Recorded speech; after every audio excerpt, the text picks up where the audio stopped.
good day, and thanks for joining us on today's edition of the program Inside Abuja, an opportunity to explore happenings in the Federal Capital Territory Administration in the past 1 week. And I am your host, Joy Igochi. We'll be right back while I take you on a break where you see a brief history of Nigeria's capital city, Abuja. Stay tuned in.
Alright, you're welcome back. On this edition of this program, we shall be featuring the Mandate Secretary of the Area Council Services Secretariat in the Federal Capital Territory Administration, Honorable Beatrice Lawrence Garki, as he speaks to us about salient issues about its secretariat and how the administration can work harmoniously in order to ensure that there is massive development in Abuja.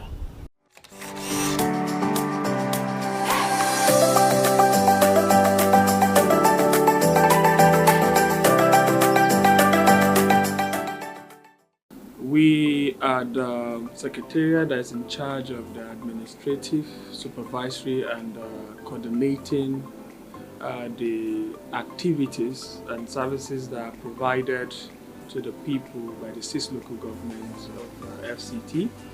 We also have an oversight function. We preside over the affairs of the 17 graded chiefdoms of FCT, where we have about 858 communities within the chiefdoms.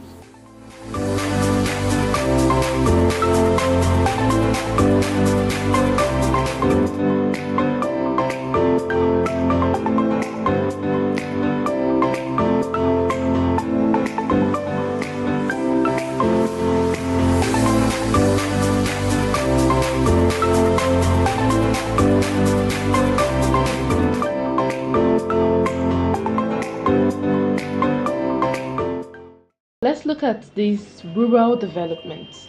Recently, we've been seeing a lot of works from the minister going to these rural communities, going to the area councils, of which you've been very active, part of the team, and that's quite commendable. Going to the grassroots. So, what do you think this portends for the rural people, that the minister of the FCT is bringing this development to their doorstep? Said, the renewed hope agenda of Mr. President is not for a selected few. It is for everybody. As far as the FCT administration is concerned, through the leadership of the Honorable Minister, Barrister Ezemo Wike, he is trying to drive extensive development to the rural communities. Like what I say, a lot of time I say the future is already here, but we just need to make sure that it's evenly distributed. And what I mean is that what Abuja Municipal Area Council is today is what, let's say, Buhari and Abaji hope to be in another decade or more. So what ministry is trying to do is to do things, is working on a strategy that puts infrastructure that can easily drive development to the rural areas. And roads is one of the very major things. And then you now look at schools, another big reason that can drive, make people to migrate. And then you're also looking at a good health system.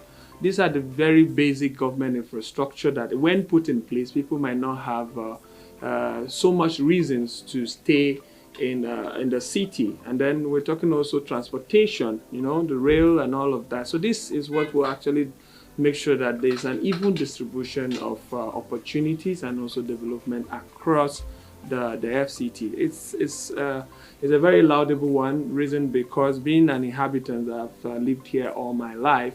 This is the very first time we are actually seeing a very robust and visible infrastructural projects present in our rural communities. So we appreciate the President and the Honorable Minister for these initiatives, actually. Okay, so what are you doing to ensure that there's this harmonious working relationship between your secretariat as well as the area council chairman and the minister and the minister of state? Actually, this is the secretariat that actually the FCT administration deal with the local government through. Basically, we have created a very unique communication channel between this secretariat. So what I mean is that the local government reports through the secretariats when they have activities that has to do, that are connected to the state. And the state also, whenever they have interventions and activities that connects with the local government, this runs through this particular secretariat. So it's more of a coordinating secretariat for the FCT administration. So what this also means is that anything that has got to do with the services, you talk about education, we have something to do with it, because it has to do with the people in the local government, health as well, revenue generation, transportation, basically services that are rendered for the people in the six local government of FCT. That is what we do. Okay, let's talk about intervention from what you just said. And we've seen situations where there are disputes in these, especially in the chiefdom. Let's use Buhari as an example, where there could be disputes from the Serikin Buhari, you have the ASU Buhari. How do you come in? How do you ameliorate all of these and also other forms of disputes in this community? Oh yes, this ACSS, which is FCT, the Secretariat, we have a department called CCD, which is community department within this Secretariat. That is where we are able to coordinate the activities that has to do with the chiefdoms. Of course, this also deals with the creation of the chiefdoms, also upgrading of the chiefdoms, and so on and so forth. You just mentioned, of course, it's always approached from the angle of history, where we are able to look at it and then to say the Buhari area council, what is the history? Because when you talk about chiefdom or community, is created out of a geographical location where a certain people, which is inhabitants, come from. So it's actually approached from the angle of history. Talk about the general administration from your secretariat. How do you synergize with other secretariats, other mandate secretaries, for example, in terms of education, health, agriculture, even satellite town development? Yes, the FCTA through the SDAs, which is the Secretariat Department, and an agency. Actually, the ACSS role basically is the administrative, supervisory, and coordinating role. So what it means is that there is no service that is going to be rendered that is not going to be rendered within the six local government, because this is what actually formed the FCTA itself. So, and then when the services has to do directly with the people, the secretariat is in some way know of. So we are very much aware of that. And because complaints are largely rendered through the secretariat, demands are actually raised through the secretariat. So for instance, now when the people call out for a need for intervention in the rural communities, the complaints came to the secretariat and the proposal was raised to the Honorable Minister through the secretariat. And at the end of the day, when the approval was given, and that project is now being implemented with STDD, with the synergy with the secretary and the office of the minister, of course. So that is it. And then also when they call out for the issue of primary schools and secondary schools being dilapidated, a lot of the complaints came here. So we're able to also channel it to the education secretariat, and as God may have it, the honorable minister, with the support of the president, got the approval, and we're doing about 20 schools, 20, not less than 20 schools actually, for across the FCT. And the same goes with health. A lot of complaints in the primary health care also come through here, come to the secretariat through the department. So we look at all of this. We're also able to make recommendations from an evidence-based recommendation from the people's perspective to the implementing SDAs, and they're able to act on it as well. So just see this secretariat as a connecting node and has a direct mandates to the grassroots communities, which is the people who are living in the rural communities in FCT. This is their own very secretariat. We cannot be talking about preparing for the future of this country without factoring in those who are most likely going to be alive to witness it or actually see that future. So the youth, would like to say, are the leaders of tomorrow, obviously. But for me, what I say is that we are the leaders to be considered now. Reason because whatever decision any youth that is put in place is put to Governor Hell, he's going to be very much alive, if God grants him the grace, very much alive to actually see that. I'm sitting here as the youngest commissioner in FCT, if not the country at large. And in another 4 years, I'm still very much a young person, isn't it? So it means whatever decision I make today, I'm very much around and very much alive to actually see all of that. So you now realize that you have to be very conscious, very deliberate, and forward thinking to actually work.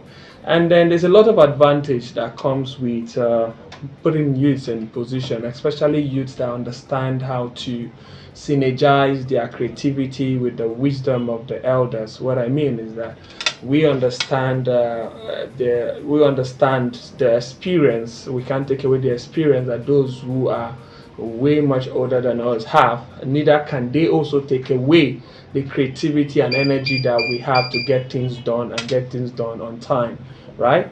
So these are some of the things, and I think youth inclusion is not a thing that should be treated as peripheral. It's a necessity. Reason because we just have to be involved, because this is our future you're talking about, and we should be involved in the decision-making process that has to do with the future that we will be alive to live into.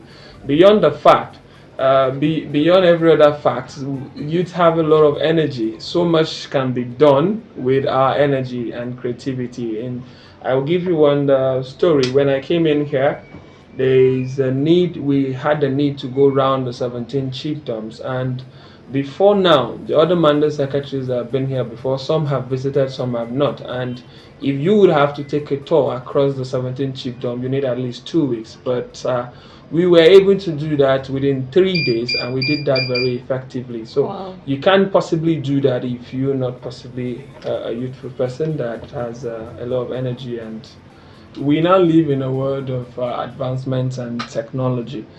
But beyond that, I also feel we are in an era of connected economy, which basically means that we live in an ecosystem, right? So we need to have we need to use technology to be able to stay in touch with millennium, Gen Zs, and many other people because they are also coming up. And the elderly are not those who you would say are very much active when it comes to the use of technology. So here you can look at my table now. You can really find files because we've virtually automated a lot of processes in this particular office, right?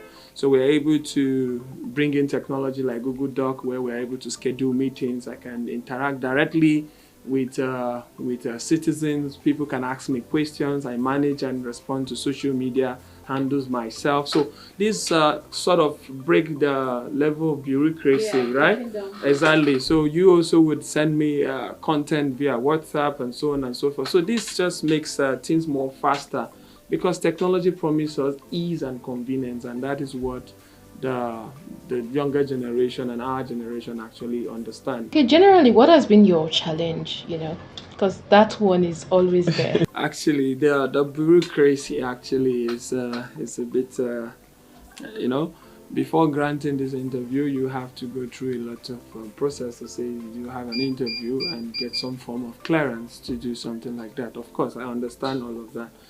But then also before getting certain things done, there's a lot of documentations and so on and so forth that would go in the process. So I sort of feel like there's a way that governance can actually be more effective and more proactive. And this has to do with figuring out how we can include the use of technology in our operational process. And what I mean is that we need to have operational documents digitalized in a way that makes things happen faster.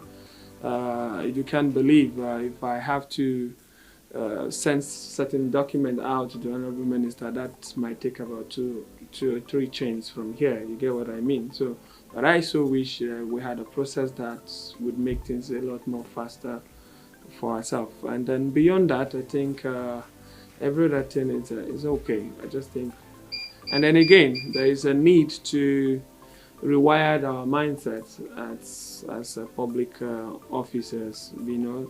There's a seemingly lackadaisical attitude towards work. I'm here as early as 8:39, and of course, I wouldn't actually leave until when it's closing hour. But a lot of times, people just come and go, maybe because they don't have things on their table or their hands are actually not full to do a lot. So I feel government just needs to improve on certain aspects such as that. My advice to FCT residents is that I want us to believe in this administration, the administration led by His Excellency President Bola Ahmed Tinubu. The renewed hope agenda is for every Nigerian. And I must tell you, and I just described it to some of my friends out there, I said, the government of the day, the government that you look from outside, you see a lot of fancy stuff like a house. But when you go inside, a lot of leakages. And this administration is currently going through a surgery. And there's no surgery without pain, isn't it? But at the end of the day, when the results are out there, everybody will be happy. So there is a future where Mr. President is taking us all to. We all need to believe in that future, work for it, and also support it. That is my advice and my message, actually. All right. Thank you very much. Thank you. Thank you, sir. I appreciate you. All right.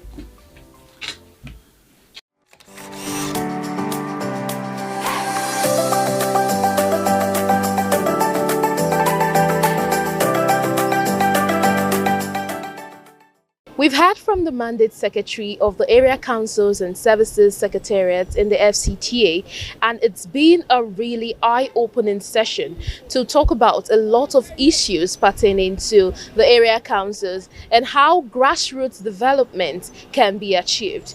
And now let's move over to other stories where the FCT Minister, Barrister Nyesom Wike, has distributed 100 motorcycles to area councils and security agencies in the fight against insecurity, especially in the grassroots.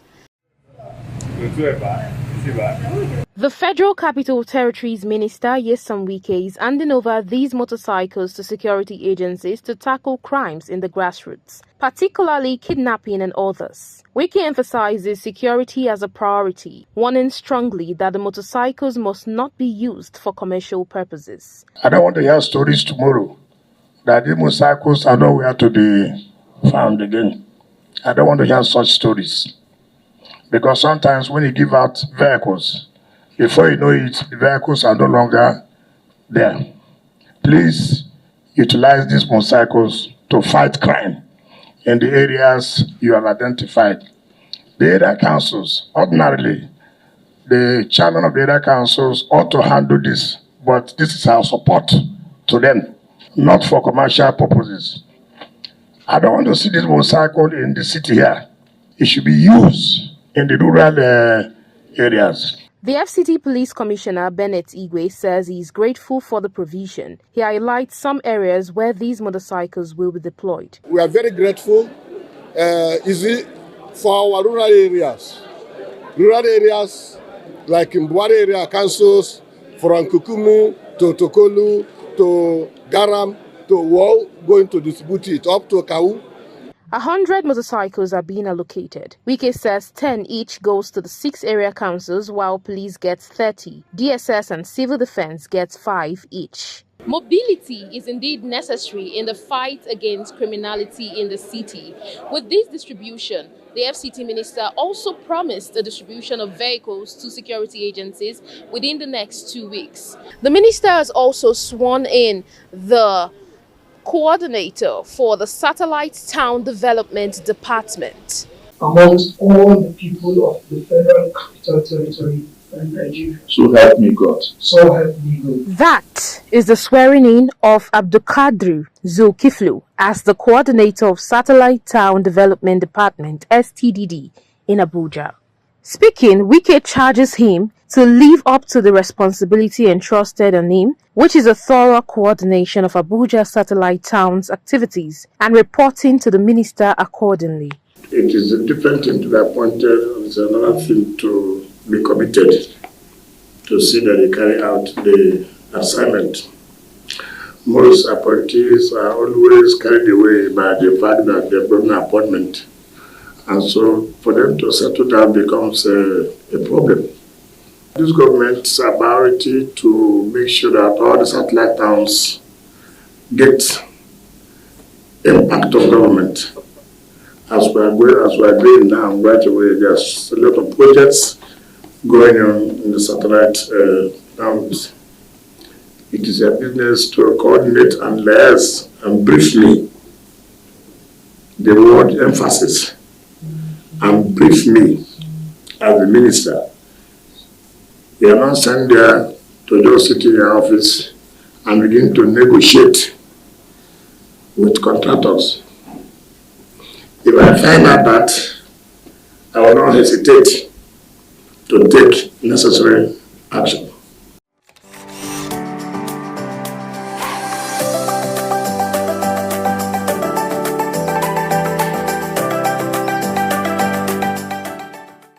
This is the size of this edition of the program Inside Abuja. Do well to join us same time next week for another thrilling episode.